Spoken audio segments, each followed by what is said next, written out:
Nah, kita mulai ya untuk rekaman hari ini. Assalamualaikum warahmatullahi wabarakatuh. Kita akan menjelaskan mengenai mana tadi ya 2B, graf Euler dan graf Hamilton. Graf Euler dan Hamilton ini terinspirasi dari apa? Sebenarnya dia awalnya itu dari jalan. Jadi graf Euler dan graf Hamilton ini adalah, kalau Euler adalah graf yang memuat trail Euler. Kalau Hamilton berarti graf yang memiliki apa? Cycle Hamilton. Hamilton dan Euler itu nama orang ya. Itu nama bukan sembarangan nama ya.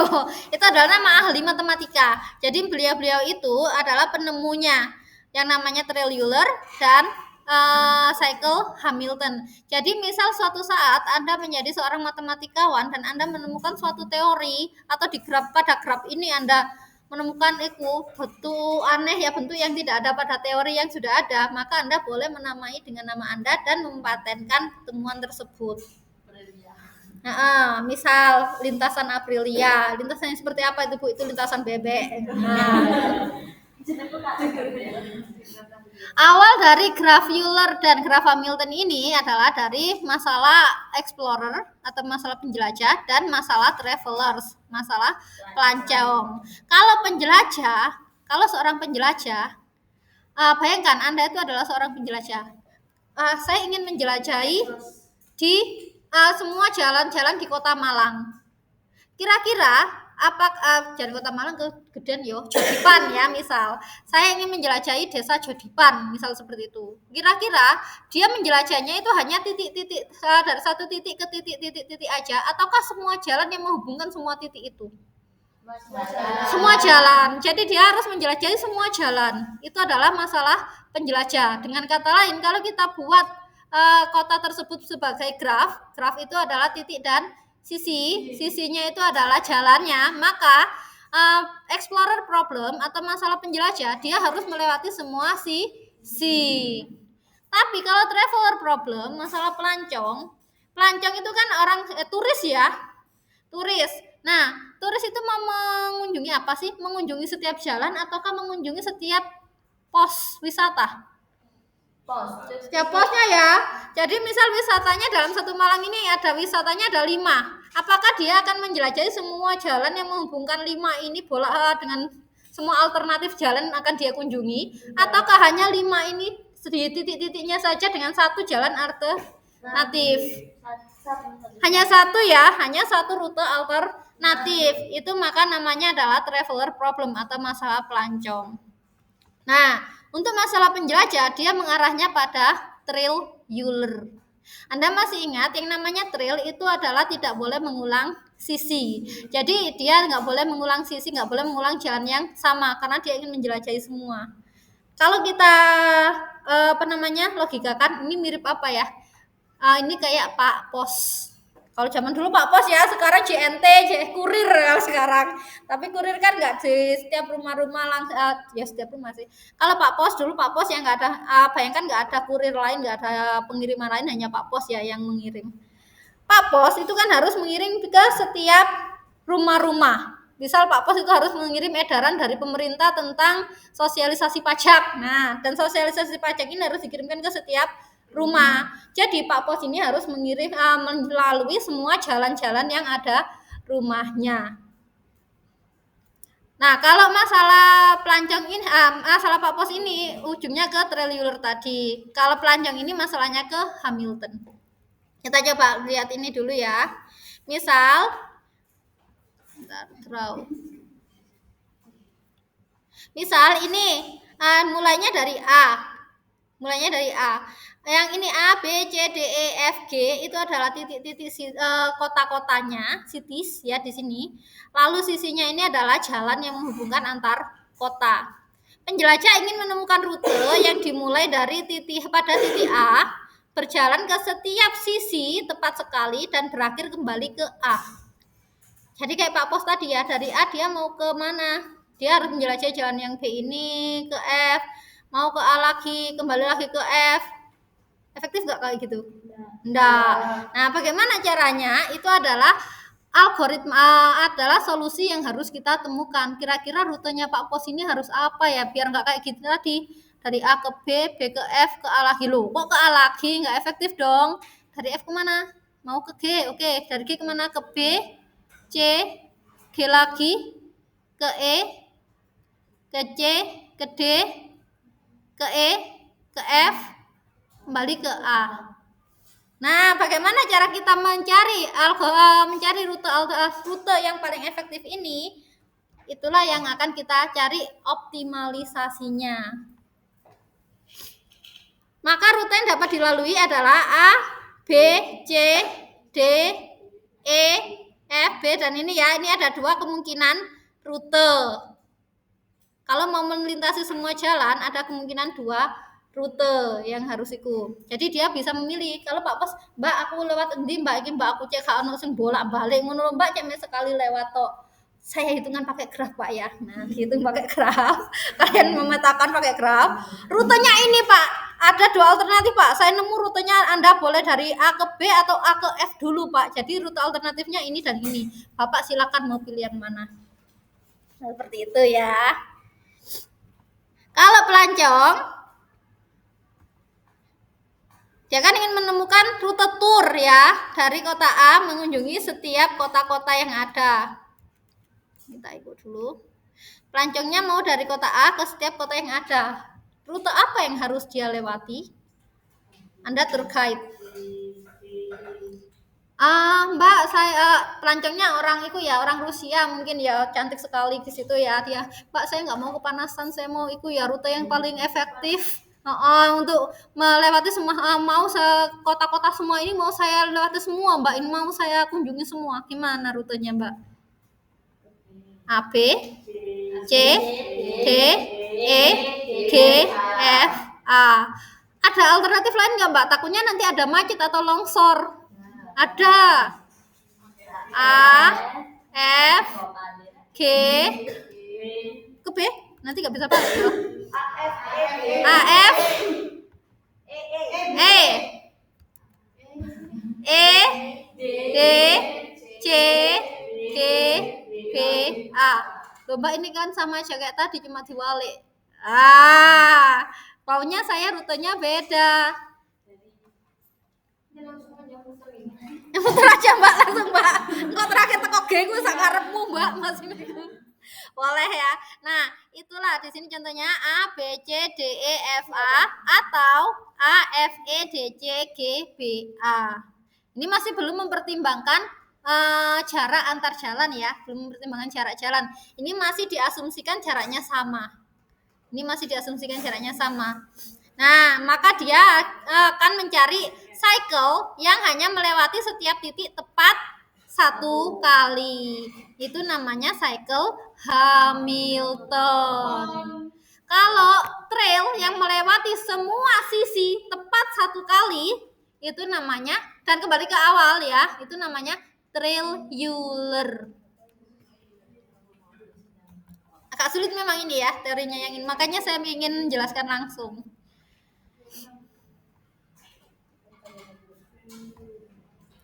Nah, definisinya. Sebuah graf terhubung G adalah graf Euler jika terdapat trail tertutup, berarti harus kembali ke awal ya, kembali ke pos awal. Sebuah trail tertutup yang memuat semua sisi DG. Trail tersebut disebut trail Euler. Graf G, graf terhubung, jadi syaratnya harus terhubung dulu grafnya, adalah Hamilton atau graf Hamiltonian atau graf Hamilton jika terdapat sebuah cycle yang memuat semua titik di G. Semua titik ya kalau Hamilton, dan cycle-nya disebut cycle Hamilton. Oh gampang Bu, iya gampang dong. Tapi pada kenyataannya, karena kita kalau graf itu kan bicara realitas ya, kalau graf itu kan bicaranya realitas ya, di lapangan ya. Apakah semua peta atau semua pemetaan kita dari rancangan asli ya, apakah memang benar bisa kita temukan trail Euler-nya? Belum tentu bisa. Apakah dia pasti bisa ditemukan Hamiltonnya? Belum tentu. Nah, awalnya trail Euler ini sebenarnya mulai dari kota Königsberg. Kayaknya kemarin ada yang pakai kota Königsberg deh. Yang pakai segitiga-segitiga itu. Ada nggak ya di sini? Nah, ini graf Euler ini. Ini kota Königsberg. Sebelum ke kota Königsberg, kita lihat dulu graf-graf. Kita belajar dulu memisahkan antara mana yang graf Euler, mana yang graf Hamilton, mana yang bukan keduanya, ya. Coba perhatikan contoh graf-graf ini. Graf A ini, graf yang A, apakah graf A ini adalah graf Euler? Ya. Kalau iya, berarti Anda harus mencari trail Euler-nya. Apa trail Euler-nya? A, B, C,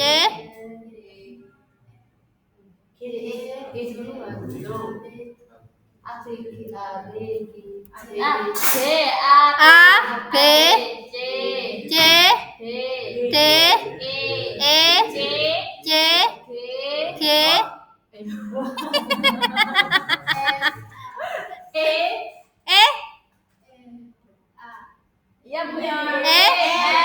F, G, B, F, A. Sulit nggak menemukan trail ini? Kalau gambarnya kayak gini ya.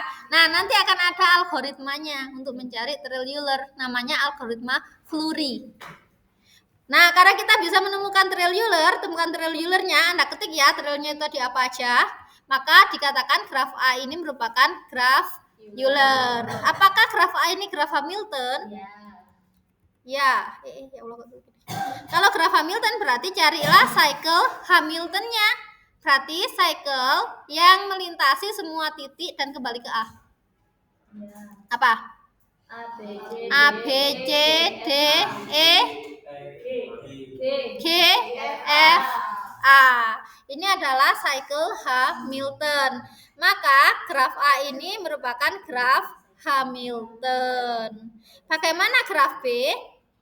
Apakah dia graf Euler? Ya, berarti pakai itu. Apa? Mau dari mana? B, C, G, E, F, G, B. Maka dikatakan graf B ini adalah graf Euler. Apakah B ini graf Hamilton? Bukan. Kenapa?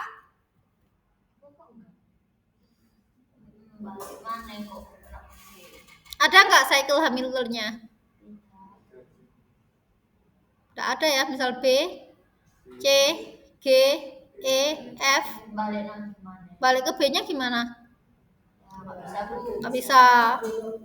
Mau dari tempat lain? Dari G? G, C, B, G. Loh, kan wis nggak bisa ya. Maka dia bukan graf Hamilton. Jadi kalau graf A tadi adalah Euler dan Hamilton, tapi graf B ini Euler saja bukan Hamilton. Bagaimana graf C? Euler, gimana caranya? B, C, E, B,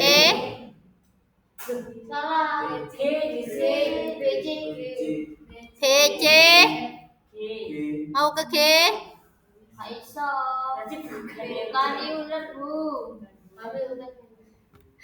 Hamilton, iya Hamilton, bukan Euler. Oke, buktikan kalau dia nggak punya itu ya.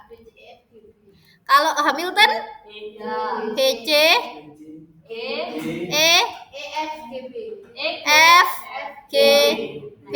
Boleh, masih banyak ya trail-trail yang lain, cycle-cycle yang lain ya. Jadi C ini bukan Euler, tapi dia Hamilton. Bagaimana dengan D? Bukan Euler, bukan Hamilton. Bukan duanya, karena pasti ada yang nggak bisa kembali ke titik semula. Kalau sudah keluar dari A atau masuk ke A, dia nggak akan kemana-mana lagi. Rel kereta api? Pakai apa ya? Karena dia harus kembali kan. Nah, nggak boleh itu Kalau nggak bertabrakan itu masalahnya matching penjadwalan. Nanti akhirnya ST4 edge disjoin ataukah vertex disjoin kalau pakai untuk kereta api. Tapi kalau bagaimana menentukan lintasan kereta apinya lewat mana saja, itu nanti pakainya shortest path. Boleh kan kereta api itu apakah melewati semua jalan? Tidak, titik-titik kan? Ya. Tapi titiknya kan di itu bisa Hamilton, bisa pakai Hamilton, bisa pakai sisi terpendek, nanti ada namanya shortest path juga.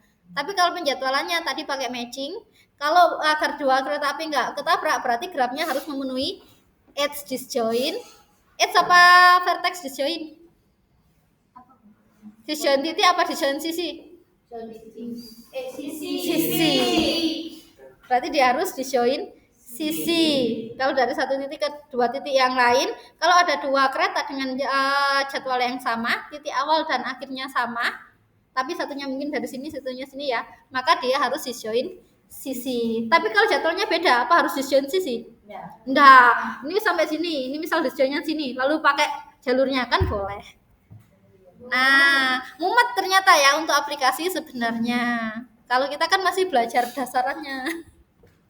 Seperti itu ya, teori graf. Oh, ternyata kebayang ya sampai situ kalian. Hebat ya. Jadi yang D ini adalah contoh yang bukan Hamilton dan bukan Euler. Nah, sekarang kita ke graf Euler. Graf Euler ini ditemukan di kota Königsberg. Jadi di sana itu orang matematika itu iseng banget ya, ilmuwan itu memang. Jadi ada sebuah kota namanya kota Königsberg. Kotanya itu di mana? Italia atau mana ya kalau nggak salah. Penemunya itu Pak Leonhard Euler. Saya lihatnya dulu. Penemunya itu adalah Pak Leonhard Euler. Dari usianya beliau itu dari 1707 sampai 1783. Kita bahkan belum di itu ya, mungkin masih di belum direncanakan. Ini adalah kota Königsberg. Kota Königsberg ini dibagi menjadi 4 bagian kota. Jadi kota Königsberg ini memiliki sungai. Sungainya itu nggak lurus. Sungainya nggak lurus saja muter di tengah kota gini, enggak. Tapi sungainya kayak gini. Ini ya aliran sungainya ya, kelihatan nggak? Ya, yang hitam-hitam itu adalah aliran sungainya. Lalu ini adalah bagian-bagian dari kotanya yang dipisahkan oleh sungai. Dia terbagi menjadi 4 bagian kota ya. Lalu dari setiap bagian kota itu dihubungkan oleh jembatan. Ini ada 2 jembatan. A dengan C ada 2 jembatan, A dengan D 1 jembatan, CD 1 jembatan, BD 1 jembatan. Kalau kita buat graf, bentuknya seperti apa? A, B, C, D, bagian-bagian kota itu kita lakukan sebagai titik. Aduh, balik banget ya. Lalu jembatannya itu direpresentasikan sebagai sisi yang menghubungkan titik-titik ini. Berarti titik C dan A itu dihubungkan oleh 2 sisi. Ya kan? Titik C dan A dihubungkan oleh 2 sisi. Titik B dan A 2 sisi. BD 1 ya, 1. AD 1. CD-nya 1. Nah, kalau kita Pak Königsberg mikirnya gini. Saya kira-kira bisa nggak ya? Saya mulai dari salah satu titik di kota ini, salah satu bagian dari kota ini, saya ingin melewati semua jembatan dan kembali ke bagian awal. Dia ingin melewati semua jembatan dan kembali ke titik awal. Bisa nggak ya kira-kira? Tuh, iseng banget kan ya, mikir kayak gitu aja tapi jadi suatu teori. Dengan idenya Pak Königsberg itu, dia menginvestigasi, akhirnya kota Königsberg dibuat menjadi suatu graf. Ini grafnya kota Königsberg. Tadi ya, AC 2 ya, BA 2 jembatan, B ke D 1 jembatan, D ke A 1 jembatan, C ke D 1 jembatan. Apakah gambarnya harus seperti ini, Bu? Enggak, ini sudah ditata memang biar lebih mudah untuk dipelajari.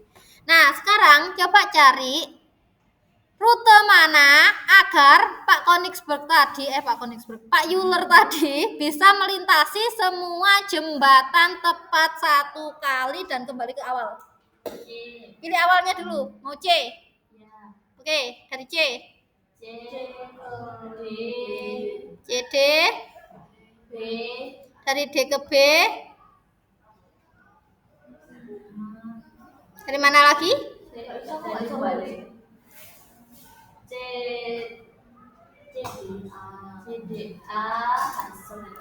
CDA nggak bisa? CA C D A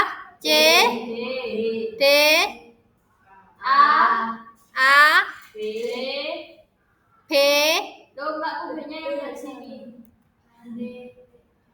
C. Mana tadi? A kecil lagi, ke D,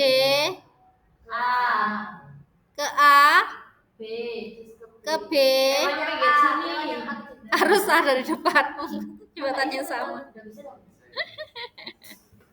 Bisa nggak kembali lagi ke C? Wong C-nya jalannya udah habis.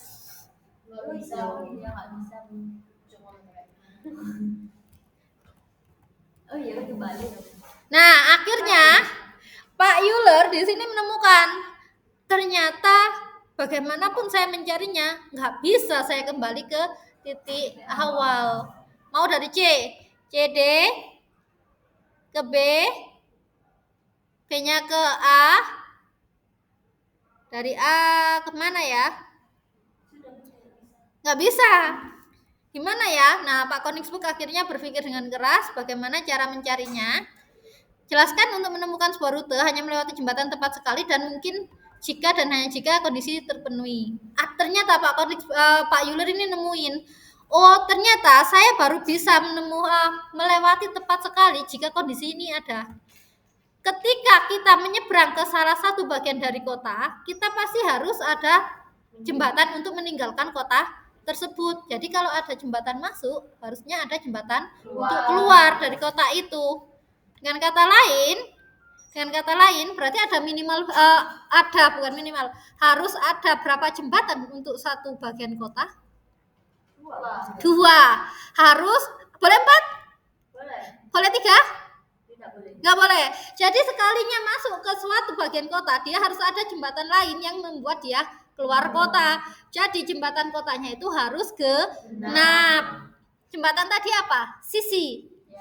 Sisi yang terkait pada satu kota tersebut kan. Berarti derajat titiknya harus genap.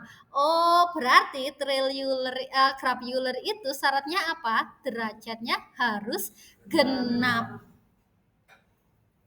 Jadi derajatnya hal ini berarti kapanpun kita masuk ke sebuah titik, maka kita harus keluar. Dengan kata lain, kita membutuhkan sebanyak 2 titik untuk masuk dan keluar. Karena itu ada teorema. Misal G adalah sebuah graf terhubung, maka G adalah graf Euler jika dan hanya jika setiap titik memiliki derajat genap. Nah, sekarang kita lihat kota Koningsberg tadi, apakah dia semuanya berderajat genap? Tidak. Siapa yang ganjil? D, ada D yang berderajat ganjil. Ada lagi? C juga ganjil, D juga ganjil, A juga ganjil. Maka dia bukan graf Euler. Jadi Euler tadi menemukan ternyata kota Koningsberg ini bukan graf Euler. Tapi saya tetap ingin melintasi semua titik. Ngeyel ancen ngeyel ya Pak Euler ini. Nah, bagaimana caranya agar dia tetap bisa melintasi semua titik? Berarti kita harus bangun jembatan.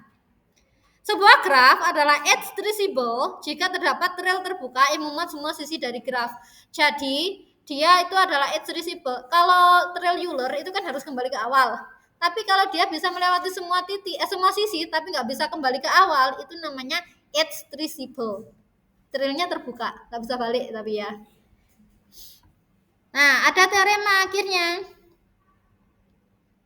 Jika G adalah graf terhubung, maka G itu adalah graf edge traceable jika dan hanya jika G-nya itu memiliki tepat 2 titik berderajat ganjil. Jadi dia bisa melewati semua sisi tapi nggak kembali kalau tepat 2 titik berderajat ganjil.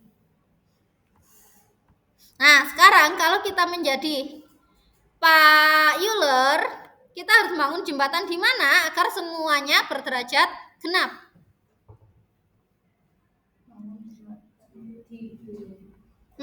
B kemana? BD. Ini udah genap, ini udah genap. Kemana lagi? CD. Ini genap, yang ini berapa ini? 1, 2, 3, 4, 5. AD. Sudah genap semua? Berarti Pak Euler bangun 3 jembatan. Apakah bisa dikurangi nggak, Mbak? Karena iku Mbak dana, Mbak, aku cuma punya dana segini. Bisa dikurangi nggak? Jembatannya jangan 3. Bisa nggak? Bisa. B, BD, lalu berapa? Ini 5. Ini masih 5. AD. AD. Ini 3. BC-nya masih 3. Harus genap semua kan agar jadi Pak Euler, jadi Trial Euler. Sekarang ngeyel Pak Euler ini mau bangun jembatan. CD? CB. Yakin? CB. Nah, jadi Pak Euler hanya perlu membangun 2 jembatan. Jadi, dengan kata lain, kita bisa mengubah graf yang bukan Euler menjadi Euler dengan menambahkan sisi tambahan. Berapa banyak sisi tambahan yang harus dibangun? Nah, itu terserah dengan soalnya. Kalau jembatan panjangnya kan itu ya, pada ya, kali ini sungainya kan sama, dianggapnya sama. Jadi dia adalah sisi minimum yang ditambahkan. Tapi bagaimana kalau masalahnya seperti ini? Pak Pos, Cina.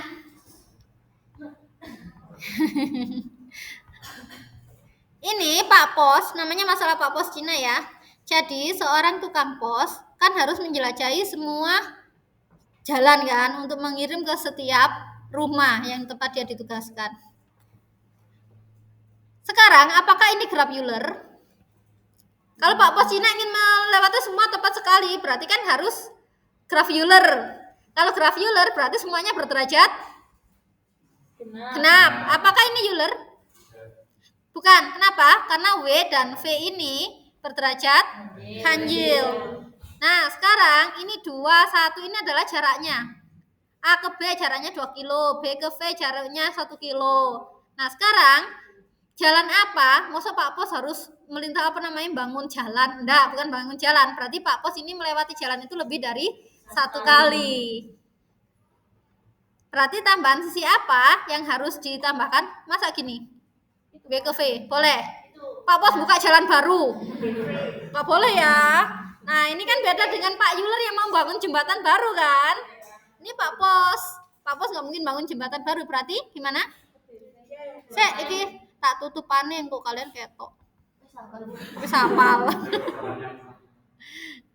Wis cek ketok ya.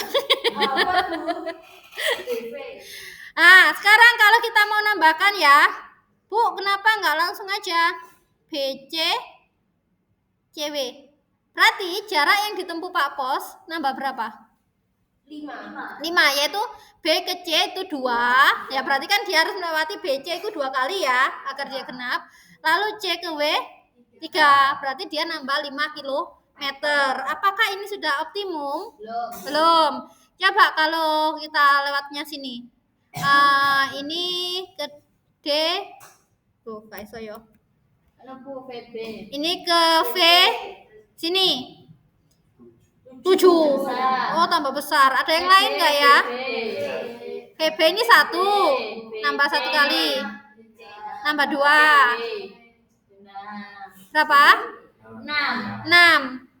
Nah, apakah udah optimum? Apa paling kecil? Sudah. Jadi Pak Pos harus melewati 2 sisi ini sebanyak 2 kali dengan tambahan 6 kilometer.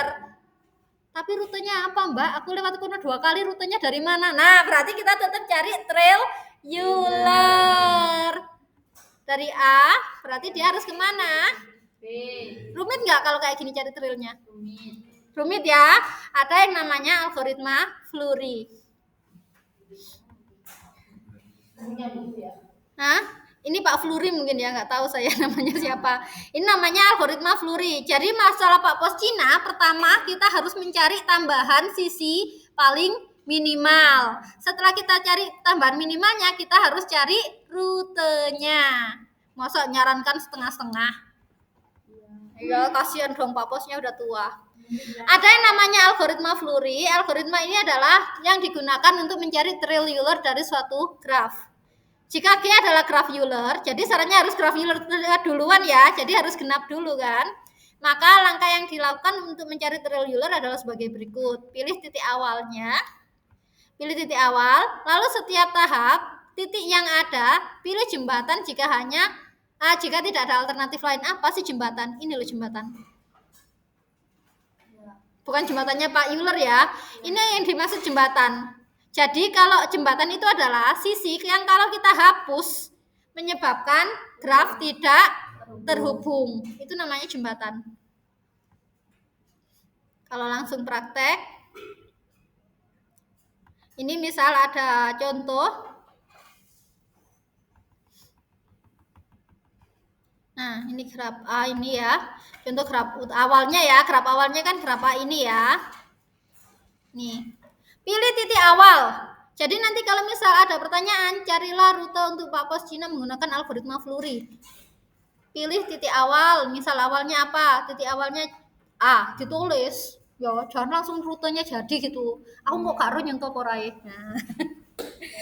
Kalau saya tahu step by step Anda mencari kan enak. Pilih titik awal A. Dari A kemana? Apakah ada jembatan di sini? Jembatan itu adalah sisi yang kalau kita hapus, dia akan menyebabkan tidak terhubung. Nggak ada ya, nggak ada jembatan yang terhubung dengan A. Jadi boleh A ke U boleh, A ke B boleh. Mau kemana? Ke mana? B apa U? Oh ke U. Ya wes. Tak hapus. Nah, A, U. Berarti kita tulis ya, A kan pertama. U, habis itu A, U. Sisinya kita hapus. Dari U kemana? E. Bolehkah U ke B? Nggak boleh, karena ini jembatan. Karena AU-nya kan udah dihapus. Kalau UB ini kita hapus ya, jadi tidak terhubung. Nggak boleh. Jadi U-nya bolehnya ke E. Boleh juga ke F. Nah, E ke F. Ini kan udah gak ada pilihan yang lain ya. Boleh melewati jembatan. Kalau udah nggak boleh, nggak ada. U, E, F. Habis itu? FM, FU. FU. Nah, ini kan nggak ada alternatif lain ya. Hapus. Lalu? Bolehkah B ke A? Nggak boleh, karena jembatan. B ke D. C ke B ke A. A, U, E, F, U, B, D, C, A. Itu Pak rutenya. Oke, itu adalah cara menyelesaikan masalah Pak Pos Cina.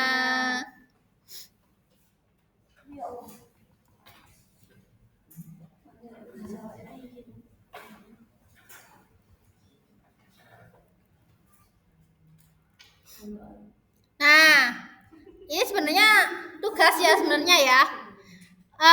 Ini materi keterhubungannya jangan materi keterhubungan lah. Ini materi bobot. Jadi misal kita buat graf, ada matrik bobotnya kayak gini. Ini berarti titik A ke titik A kan nggak ada ya, nggak ada jarak ya A ke A. Titik B ke titik A 3 kilo. A ke B ya tetap 3 kilo. Ini salah satu cara mengikuti nanti dipaparkan grafnya. Tapi nggak dulu, kita selesaikan dulu sampai sini. Untuk soalnya, tugasnya nanti akan saya serahkan, saya ikutan di Sepada kayak biasa ya. Saya akhiri. Assalamualaikum warahmatullahi wabarakatuh.